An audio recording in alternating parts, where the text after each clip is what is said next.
Sur l'intelligence artificielle, on a été contacté par des entreprises à 2 reprises durant l'année 2024 sur la possibilité d'implanter des data centers représentant des investissements souvent de plusieurs milliards d'euros. Et ça ne s'est pas fait. Mais on a constaté qu'on avait un avantage comparatif gigantesque qui est, on a encore un peu d'espace. Et deuxièmement, surtout, on a quelque chose qui est une mine, qui est de l'électricité. Et l'électricité décarbonée.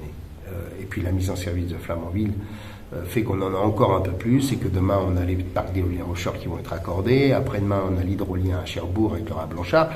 Et donc nous devenons la grande région de l'énergie décarbonée en France et en Europe.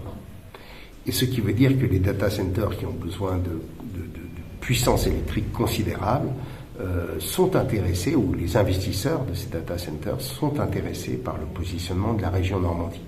Et donc nous sommes en train de bâtir une proposition, une espèce de proposition clé en main qui va permettre à la Normandie de se positionner non seulement pour accueillir des data centers, qui sont des investissements extrêmement importants, mais aussi derrière ça d'être en capacité de bâtir un écosystème, parce qu'on a constaté que non seulement il s'agissait de construire des data centers, mais en général y agglomérer des centres de recherche, des centres de calcul, et d'avoir de vrais pôles, des vrais écosystèmes capables de générer de la valeur, de la richesse, et de spécialiser l'économie régionale sur un champ qui est un champ dont on voit bien qu'il est immense.